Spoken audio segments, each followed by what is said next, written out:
ଗଣ୍ଡା ପୁଅ ଆଉ ହାଫ ଗଣ୍ଡା ଝିଅ ଦୁର୍ବଳ ହେଇଯିବ।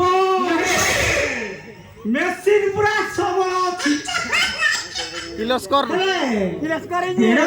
ହାଫ ଗଣ୍ଡା ଝିଅ ଜନ୍ମ କରିସାରିଲା ପରେ ମୋ ଲଳିତାର ଉପରେ ପଙ୍କ ବଳି ହୋଇଯାଉନି।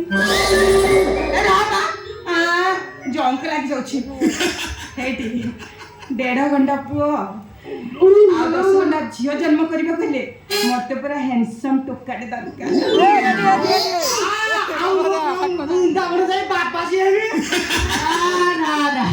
ତମେ ବୃନ୍ଦାବନ ଯିବା କିଛି ଆବଶ୍ୟକ ନାହିଁ।